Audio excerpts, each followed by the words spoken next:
But dynamics will kill the vision of a system. Every system must upgrade or die. Change is the only constant in business.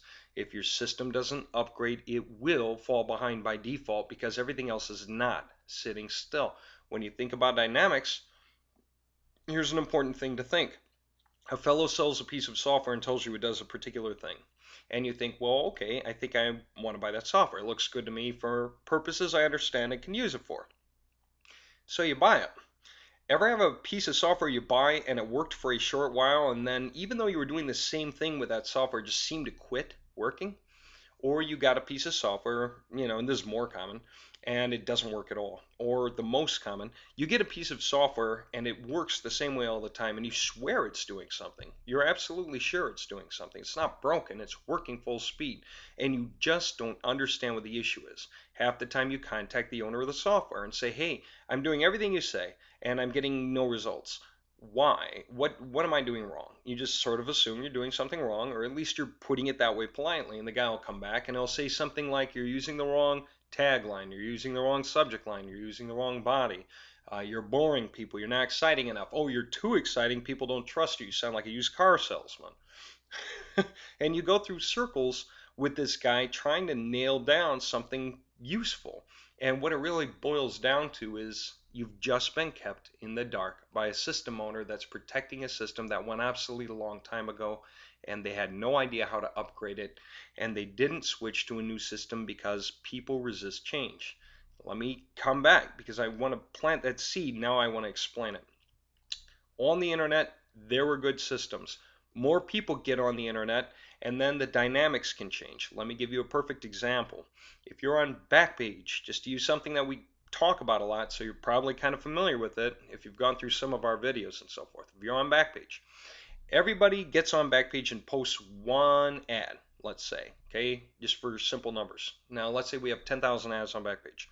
The chances of you being seen, if you assume people are kind of browsing around Backpage and your ad comes up equally visibly as everyone else's, the chance that you'd be seen, you'd sort of figure would be 1 in 10,000. Of course, that assumes quite a number of things, like whatever you're selling is equally interesting to people as the other 9,999 things being sold. Okay, if you're selling something nobody's interested in, if you're selling, I don't know, number 2 pencils, chances are no one's interested, no one's looking.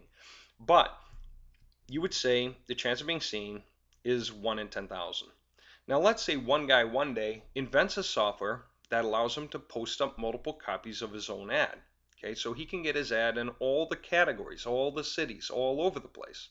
And he can put up variable ads, say, that approach his thing with a slightly different angle. And so he uses it and ballistically creates, let's say, 10,000 ads of his own.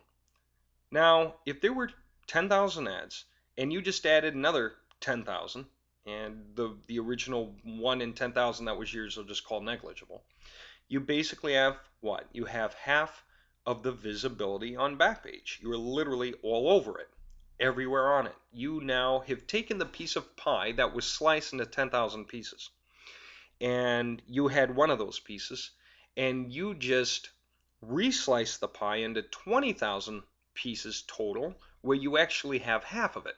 So if you were to color your half of the pie, purple, or blue, or green, or why not green? Then the fact of the matter is you have half the pie. But dynamics, now the guy who has this software, and it works, turns around and sells it, says, man, people would pay for this thing. It's working for me. I'm making a ton of money. I want to make more, so I want to do everything I'm doing with the software, but I want to sell it to other people. The flaw, of course, is going to be that the dynamics change and erase the gain the fellow had. Let me explain.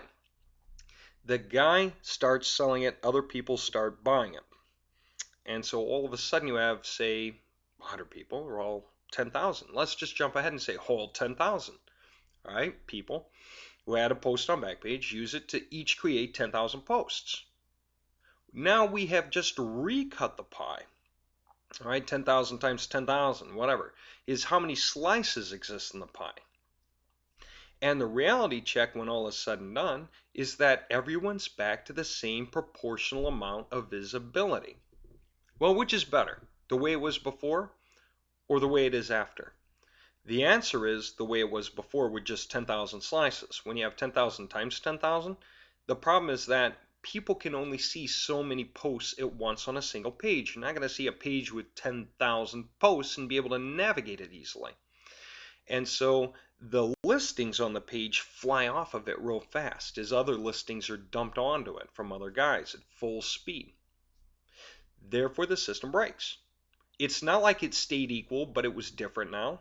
It's the system breaks. Everyone has the same part of the pie again if we go 10,000 by 10,000, but it's an active system. It's dynamic. It's not static. The fact that everyone's using the software to do the exact same thing at the exact same time breaks it. Okay? I think you understand that. So let me get back to the history of it all. People had systems that were working, developed upon the systems, more people came pouring in, but you still have things like fixed real estate space on the screen. You still have things like a max of 100 posts per page and so forth. And so dynamics change. All of a sudden, too much information is pouring into each individual too fast, for instance. That kind of thing. Who knows what? And the systems start to become obsolete. And new people who are coming in are not buying it or not re-apping it or renewing their subscription or anything. They're not doing any of that. And so the income starts to fail for the program owners. Or differently, somebody comes out with some new twist on a thing that already existed. And his new twist, he gives it a whole different name and he takes off in a whole different direction. She does. Now, their new model is grabbing attention because it's fresh, it's not saturated yet. And all the guys in the old model are either starting to gravitate to the new model or just they're the only guys left in the old model, basically. Now the owner is losing income, just hemorrhaging cash on expenses to maintain their systems, and at the same time earning nothing. Okay, so they are quickly losing money. It's one thing to be $100 ahead every payday versus $100 behind. You know what I mean? When you're $100 behind, you're caught in a living hell. You can't make anything work. Everything's broke all the time. If you're $100 ahead, a difference of a lousy 200 over the course of whatever it is, your week or 2 weeks, whenever your paychecks hit, and you're $100 ahead instead of behind, $200 difference, then all of a sudden there's peace. Okay, you don't have a ton of room yet, but you can relax, you can breathe. There is no panic. You don't have to look back and try to recollect things you had, getting nickels on the dollars and so forth from people you feel slighted you before over something. You can breathe and concentrate your efforts on moving forward. So what happens with the owners of the systems, though, when they're losing their numbers and they're losing their signups and they're losing their cash flow? They go into panic mode because their fixed expenses are still there and they are going into panic. Now, any sensible businessman or woman would say what? They would say, if you can't beat them, join them, right? Figure out how to catch up with the new model. But you know how it is for business owners. They always sit back and say, geez, man, so I am the king of my model. And I am really, really afraid to let it go. I've got both hands tightly on the stem of the thing. And I've been used to it producing a lot of flow for me. I've been living off of it. For me, this equates to money. This is where all money comes from, this model.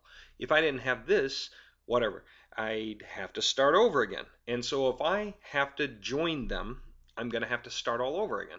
You know how it is when you quit a job where you climbed up the ladder some, you got promoted a few times, you're making some more money, but for some reason you quit, or you're laid off, you have to go to another company. You're stuck starting over entry level very often, right? Entry level for whatever level, you're at, whatever niveau, whatever platform. And so you take this massive step back and you lost time is what you lost. And you have to make back up the money, you lost time and growth. All right. So anybody knows that the owner of the system should go to the other system, should upgrade and join them, or find a way to beat them, but usually have to join them and learn everything from the ground up so that you can become an expert at it, so you can turn around and develop something new. Okay. Now, what do they do then? They don't leave. They stay there.